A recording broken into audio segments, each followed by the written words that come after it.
BSc nursing experience അല്ല GNM nursing experience ഉള്ള candidates എന്തൊക്കെ കാര്യങ്ങളാണ് ശ്രദ്ധിക്കേണ്ടത്, അവർക്ക് ഏതൊക്കെ കൺട്രീസിലാണ് ഓപ്പർച്യൂണിറ്റീസ് ഉള്ളത്, അതിനെക്കുറിച്ചൊന്ന് പറയാം. നമ്മൾ ഫ്രഷേഴ്സിൻ്റെ അടുത്ത് പറഞ്ഞ പോലെ തന്നെ കരിയർ ഗ്യാപ്പ് വരുത്താതിരിക്കുക, നല്ലൊരു ഹോസ്പിറ്റലിൽ വർക്ക് ചെയ്യുക, ഇങ്ങനെയുള്ള കാര്യങ്ങളെല്ലാം ഈ പറഞ്ഞ പോലെ എക്സ്പീരിയൻസ് ഉള്ള കുട്ടികളിലാണെങ്കിലും അപ്ലിക്കബിൾ ആണ്. ഇത് തന്നെയാണ് അവരും ചെയ്യേണ്ടത് എന്നുള്ളതാണ് എൻ്റെ ഒരു സജഷൻ. ഓക്കെ, അപ്പോൾ ഇനി 1 year എക്സ്പീരിയൻസ് ഉള്ള ഒരു നേഴ്സിന് എന്ത് ചെയ്യാൻ പറ്റും, 2 year എക്സ്പീരിയൻസ് ഉള്ള ഒരു നേഴ്സിന് എന്തൊക്കെ ഓപ്പർച്യൂണിറ്റീസ് ഉണ്ട് എന്നുള്ളതിനെ കുറിച്ചൊരു ഡീറ്റെയിൽ ഞാൻ തരാം. അപ്പോൾ ഇന്നത്തെ സിനാരിയോയിൽ 1 year എക്സ്പീരിയൻസ് ഉള്ളൊരു BSc നഴ്സിനാണെങ്കിൽ നമുക്കുള്ള ഓപ്പർച്യൂണിറ്റീസ്, അല്ലെങ്കിൽ BSc നഴ്സസിന് നമുക്കുള്ള ഓപ്പർച്യൂണിറ്റീസ് മേജർലി ഇന്നത്തെ സിനാരിയോയിൽ ഗൾഫ് കൺട്രീസ് നോക്കുകയാണെങ്കിൽ സൗദിയാണ് മേജർലി റിക്രൂട്ട് ചെയ്യുന്നുള്ളൂ. ഇത് കൂടാതെ അവർക്ക് ദുബായിലോട്ടും റിക്രൂട്ട്മെൻറ്റ്സ് അവർക്ക് വേണമെങ്കിൽ ട്രൈ ചെയ്യാം. പക്ഷേ ദുബായിലോട്ടുള്ള നമ്പർ ഓഫ് റിക്രൂട്ട്മെൻറ്റ്സ് ഭയങ്കര കുറവാണ്. അതുകൊണ്ട് തന്നെ അവിടെ ഇപ്പോൾ നമ്മളൊരു DH എക്സാം എഴുതി പാസ്സായാൽ പോലും അവിടെ ഒരു ജോലി കിട്ടാനായിട്ട് പല കുട്ടികൾക്കും ബുദ്ധിമുട്ടുണ്ട്. അപ്പോൾ ഏറ്റവും ഈസി ആയിട്ടും അല്ലെങ്കിൽ പെട്ടെന്നും ഒരു ജോലി വേണം, അല്ലെങ്കിൽ ഒരു 80,000 to 90,000 സാലറിയിൽ ഒരു ജോലി വേണമെങ്കിൽ അവർക്ക് സൗദി ചൂസ് ചെയ്യുക എന്നുള്ളതാണ് അവരുടെ ബെസ്റ്റ് ഓപ്ഷൻ. അപ്പോൾ ഒരു 1 year എക്സ്പീരിയൻസ് ആയി കഴിഞ്ഞ് കഴിയുമ്പോൾ അവർക്ക് സൗദിയിലോട്ടുള്ള വാക്കൻസികൾ അപ്ലൈ ചെയ്ത് തുടങ്ങാനായിട്ട് പറ്റും.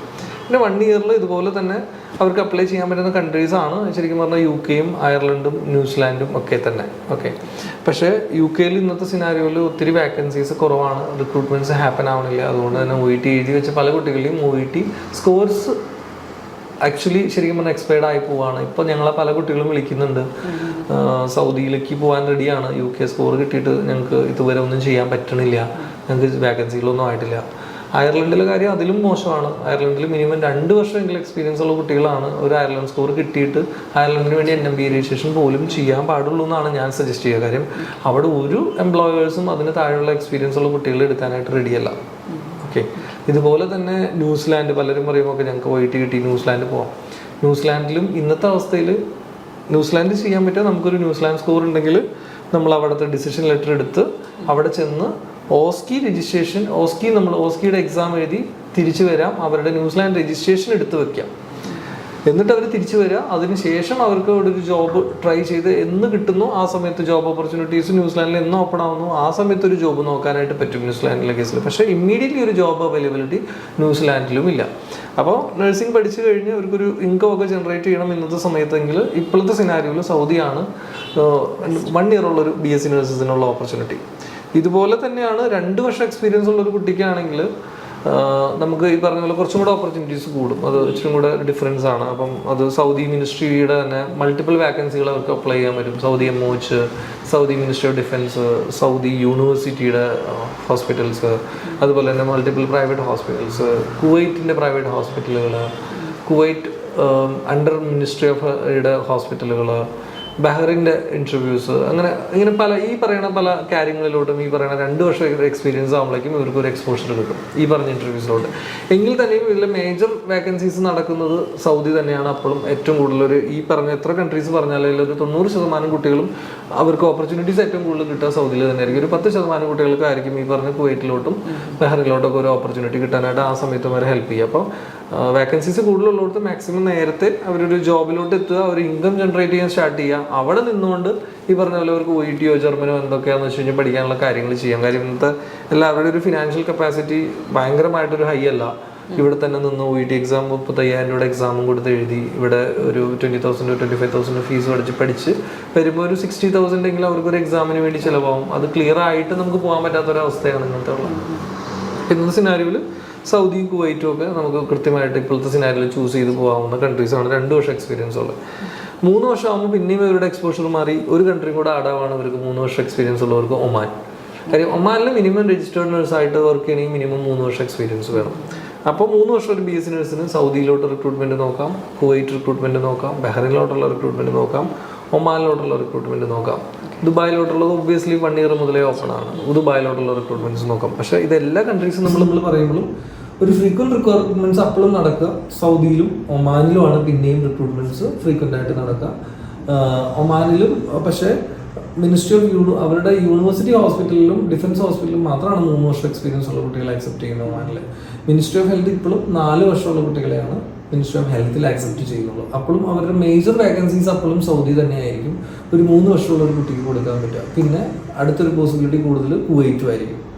2ാമത്തെ പോസിബിലിറ്റി. 3ാമത്തെ പോസിബിലിറ്റിയിലാണ് ഒമാൻ വരിക. പിന്നെ അടുത്തൊരു റേഞ്ചിലാണ് ബഹറിൻ്റെ വേക്കൻസീസ് വരിക. Dubai you just keep it last actually. അപ്പോൾ ദുബായ് ഞാൻ പറയാം ഇന്നത്തെ സിനാരിയോയിൽ DHA എക്സാം എഴുതി പോകണം, അവിടെ തന്നെ ഞാൻ പോവുള്ളൂ എന്നുള്ള കുട്ടികൾക്ക് അങ്ങനെ ഒരു പോസിബിലിറ്റിനെ കുറിച്ച് ചൂസ് ചെയ്യാം. അവിടെ അത്ര കോൺഫിഡൻ്റ് ആണെങ്കിൽ അവർ എക്സാം എഴുതി അവർ അവിടെ വിസിറ്റ് വിസയിൽ പോയി അവിടെ നേരിട്ട് ഒരു ജോബ് ട്രയൽ നടത്തുക എന്നുള്ളതാണ് ഇന്നത്തെ സിനാരിയോയിൽ. DHA എക്സാം എഴുതി പാസ്സായില്ലെങ്കിൽ ദുബായ് മാത്രം നോക്കുന്ന ഒരു കുട്ടിക്ക് നമുക്ക് കൊടുക്കാനുള്ള സജഷൻ. അല്ലാതെ ഇവിടെ നിന്ന് റിക്രൂട്ട്മെന്റ്സ് വളരെ കുറവാണ് ശരിക്കും പറഞ്ഞാൽ നടക്കുന്നത്. ഇവിടെ ഏറ്റവും കൂടുതൽ റിക്രൂട്ട്മെന്റ്സ് നടക്കുന്നത് സൗദിയിൽ തന്നെയാണ്. വൺസ് അവരൊരു 4 ഇയർ എക്സ്പീരിയൻസ് ആയി കഴിയുമ്പോൾ അവർക്ക് ഒമാൻ MOHും കൂടെ അവർക്ക് അറ്റൻഡ് ചെയ്യാനുള്ള പോസിബിലിറ്റി കിട്ടും. ഇത്ര ഞാൻ ഈ പറഞ്ഞ കൺട്രീസ് കൂടാതെ 4 വർഷം അതിന് മേലെയുള്ള BSc നഴ്സസ്. അപ്പോൾ BSc നഴ്സസിന് ഇത്രയൊക്കെയാണ് ശരിക്കും പറഞ്ഞ ഓപ്പർച്യൂണിറ്റികൾ. ഇതിന് കൂടെ ഇവർക്കെല്ലാം ഈ പറഞ്ഞ പോലെ അയർലൻഡ് ഞാൻ പറഞ്ഞ പോലെ തന്നെ 2 വർഷത്തിന് മേലെ എക്സ്പീരിയൻസ് ഉണ്ടെങ്കിൽ മാത്രമാണ് അയർലൻഡിൽ എടുക്കുന്നുള്ളൂ. പക്ഷേ അയർലൻഡിലും നമ്പർ ഓഫ് വാക്കൻസീസ് കുറവാണ്. കാര്യം OET എഴുതിയിട്ട് ഏറ്റവും കൂടുതൽ കുട്ടികൾക്ക് കിട്ടുന്ന അയർലൻഡ് സ്കോറാണ്. അപ്പോൾ നമ്മൾ ഈ ഇടയ്ക്ക് മനസ്സിലാക്കിയത് 4,000-5,000 നഴ്സസ് OET കഴിഞ്ഞിട്ട് അയർലൻഡ് സ്കോർ കിട്ടിയ കുട്ടികളുണ്ട്. പക്ഷെ അവർക്കൊരു ജോലി കിട്ടുന്നില്ല. അപ്പോൾ അയർലൻഡ് ഭയങ്കര ചെറിയ കൺട്രിയാണ്. 50-60 ലക്ഷം പോപ്പുലേഷനുള്ള ചെറിയ കൺട്രിയാണ്. വളരെ മിനിമൽ കെയർ ഹോംസ് ഉള്ള ഒരു കൺട്രിയാണ്. UK പോലെ അല്ല അത്ര വാസ്റ്റ് ആയിട്ടുള്ള കൺട്രി അല്ല. അപ്പോൾ അയർലൻഡ് സ്കോർ വെച്ചിട്ട് നിങ്ങൾ വലിയൊരു ഓപ്പർച്യൂണിറ്റി പ്രതീക്ഷ എപ്പോഴും ഇരിക്കരുത്. അപ്പോൾ എപ്പോഴും പാരലലി ഒരു സേഫർ ഓപ്ഷൻ നിങ്ങളുടെ കയ്യിൽ ഉണ്ടാക്കി വെച്ചതിന് ശേഷം അവിടെ ഒരു ജോബ് കിട്ടുമ്പോൾ അങ്ങോട്ടേക്ക് സ്വിച്ച് ചെയ്യാം എന്നുള്ളൊരു പ്ലാനാണ് നിങ്ങൾ ശരിക്കും പറഞ്ഞാൽ ഈ കൺട്രീസിലോട്ട് ഇന്നത്തെ സിനാരിയോയിൽ വെക്കുന്നത്. അതിന് ഓസ്ട്രേലിയ ആണെങ്കിലും ന്യൂസിലാൻഡ് ആണെങ്കിലും അയർലൻഡ് ആണെങ്കിലും UK ആണെങ്കിലും ഇന്നത്തെ സിനാരിയോ അങ്ങനെ തന്നെയാണ്. അപ്പോൾ അതുവരെ നിങ്ങൾക്കൊരു സേഫർ ജോബ് നിങ്ങൾക്ക് ഗൾഫിലുണ്ടെങ്കിൽ നിങ്ങൾക്കൊരു ഇൻകം ജനറേഷൻ കൃത്യമായിട്ട് നടക്കും എന്നുള്ളതാണ്. അതുപോലെ തന്നെ GNM നഴ്സസ് നേരത്തെയൊക്കെ ആക്ച്വലി ഇവർക്ക് മിനിസ്ട്രിയിലും ഗവൺമെന്റ് സെക്ടറിലൊക്കെ വേക്കൻസീസ് ഉണ്ടായിരുന്നു. പക്ഷെ ഇന്നത്തെ സിനാരിയോയിൽ GNM നഴ്സസിനുള്ള വേക്കൻസികൾ ഭയങ്കരമായിട്ട് കുറഞ്ഞിട്ടുണ്ട്. അപ്പം ഇനി അങ്ങോട്ടേക്ക് വരുന്നത് ഇനിയും കുറയുള്ളൂ ആക്ച്വലി GNM നഴ്സസിന്റെ വേക്കൻസീസ്. അപ്പം ഇന്നത്തെ സിനാരിയോയിൽ ഒന്നില്ലെങ്കിൽ GNM നഴ്സസ് എന്ത് ജോബ് അല്ലെങ്കിൽ ഒരു ബെറ്റർ സാലറിയിൽ നമുക്കൊരു 80,000 മേലെ ഒരു സാലറിയിൽ ഒരു ജോബ് കിട്ടുകയാണെങ്കിൽ അത് ചൂസ് ചെയ്യണം എന്നുള്ളതാണ് ഞാൻ കൊടുക്കുന്ന ഒരു സജഷൻ. കാര്യം ചില കുട്ടികൾ ഞങ്ങൾ മിനിസ്ട്രിയിൽ പോവുള്ളൂ, പക്ഷേ മിനിസ്ട്രി ഓഫ് ഹെൽത്തിലോട്ട് GNM നഴ്സസിന് ആകെ വേക്കൻസീസ് ഓപ്പൺ ആവാറുള്ളത് ഒമാൻ MOHിൽ ലേബർ റൂമിനുള്ള വേക്കൻസി മാത്രമാണ്. ബാക്കി സൗദി മിനിസ്ട്രിയിൽ ഒരു സ്ഥലത്തും തന്നെ GNM നഴ്സസിനെ എടുക്കുന്നില്ല. അതുപോലെ തന്നെ ബഹ്റിൻ മിനിസ്ട്രിയിലാണെങ്കിലും GNM നഴ്സസിനെ എടുക്കുന്നില്ല. ദുബായിലോട്ട് GNM നഴ്സസിന്റെ മിനിസ്ട്രിയിലോ പ്രൈവറ്റിലോ രജിസ്റ്റേർഡ് നഴ്സായിട്ട് നമ്മൾ എടുക്കുന്നില്ല. അതുപോലെ തന്നെ ഈ പറഞ്ഞ പോലെ കുവൈറ്റിലാണെങ്കിലും BSc നഴ്സസിനെയാണ് അണ്ടർ MOHന് ചോദിക്കുന്നത് മിനിസ്ട്രിയുടെ. പ്രൈവറ്റ് ഹോസ്പിറ്റൽസിൽ വളരെ മിനിമൽ ഹോസ്പിറ്റലിൽ GNM നഴ്സസ് ചോദിക്കുന്ന ഹോസ്പിറ്റൽസ് ഉണ്ട്. ഒമാനിലും GNM നഴ്സസിന് 3 വർഷം എക്സ്പീരിയൻസ് ഉണ്ടെങ്കിൽ GNM നഴ്സസിന് പോസിബിലിറ്റീസ് ഉണ്ട്. സൗദിയിൽ 2 വർഷമെങ്കിലും ഉണ്ടെങ്കിൽ GNM നഴ്സസിന് പോസിബിലിറ്റീസ് ഉണ്ട്. ഓക്കെ, ഇതാണ് ഗൾഫ് സൈഡിലുള്ള പോസിബിലിറ്റീസ്. ഒബ്വിയസ്ലി വൺസ് അവർ യൂറോപ്യൻ സൈഡിലോട്ട് വരികയാണെങ്കിൽ അവർക്ക് ചെയ്യാൻ പറ്റുന്നത് OET ചെയ്ത് കഴിഞ്ഞാൽ അയർലൻഡോ UK ട്രൈ ചെയ്യാം. ഓസ്ട്രേലിയയോ അല്ലെങ്കിൽ ന്യൂസിലാൻഡോ അവർക്ക് ചെയ്യാൻ പറ്റില്ല. ന്യൂസിലാൻഡിൽ മിനിമം BSc നഴ്സിംഗ് ഉണ്ടെങ്കിൽ മാത്രമാണ് രജിസ്റ്റേർഡ് നഴ്സായിട്ട് വർക്ക് ചെയ്യാൻ പറ്റുള്ളൂ. അപ്പോൾ അത് അവർക്ക് GNM നഴ്സസിന് UKയോ അയർലൻഡാണ് ഓപ്ഷൻ. പക്ഷേ ഇന്നത്തെ സിനാരിയോയിൽ അയർലൻഡിൽ ജോബ് ഓപ്പർച്യൂണിറ്റീസ് കുറവാണ്. അപ്പോൾ ഇതൊക്കെ നിങ്ങൾ ഒരു ഗൾഫ് ഓപ്പർച്യൂണിറ്റിയിലോട്ട് മാറിയതിന് ശേഷം അവിടെ നിന്നുകൊണ്ട് പാരലലി ട്രൈ ചെയ്ത് ഒരു ജോബ് ആയി കഴിയുമ്പോൾ അവിടെ നിന്ന് ആ ജോബ് ക്വിറ്റ് ചെയ്യുക എന്നുള്ളതാണ് നിങ്ങൾ ചെയ്യേണ്ടത്. ഒരു ജോബിൽ നിന്ന് ക്വിറ്റ് ചെയ്ത് നിന്ന് ഒരു എക്സാം എഴുതി അതിനുവേണ്ടി വെയിറ്റ് ചെയ്യാന്ന് പറയുന്നത് ഒരു ഫുളിഷ്നെസ് ആയിരിക്കും ഇന്നത്തെ ഒരു സിനാരിയോയിൽ നിന്നാണ് എൻ്റെ ഒരു അഭിപ്രായം. അപ്പോൾ GNM നഴ്സസിന് ഇന്നത്തെ സിനാരിയോയിൽ സൗദിയാണ് ഒരു പോസിബിലിറ്റി ഇന്നത്തെ സിനാരിയോയിൽ ഏറ്റവും കൂടുതൽ നഴ്സസിന് പോകാനായിട്ട്. അപ്പോൾ GNM നഴ്സസ് മാക്സിമം നഴ്സസ് ഏറ്റവും അടുത്ത് തന്നെ പോകാനായിട്ടുള്ള കാര്യങ്ങൾ നോക്കുക. അല്ലെങ്കിൽ ഇനി അവർക്ക് അടുത്തൊരു പോസിബിലിറ്റി പോസ്റ്റ് BSc നഴ്സിംഗ് അവർ ഇമ്മീഡിയറ്റ്ലി എവിടെയെങ്കിലും ജോയിൻ ചെയ്യുക. BSc നഴ്സിംഗിൽ പഠിക്കുക 2 വർഷം. 2 വർഷം പഠിച്ച് അതിനുശേഷം ഒരു 1 ഇയർ എക്സ്പീരിയൻസ് ആയി കഴിയുമ്പോൾ നിങ്ങൾക്ക് മിനിസ്ട്രിയുടെയൊക്കെ വേക്കൻസീസും അല്ലെങ്കിൽ പ്രൈവറ്റ് ഹോസ്പിറ്റലൊക്കെ നല്ല ഹോസ്പിറ്റൽസിലൊക്കെ വേക്കൻസീസ് ഓപ്പൺ ആയി തുടങ്ങും.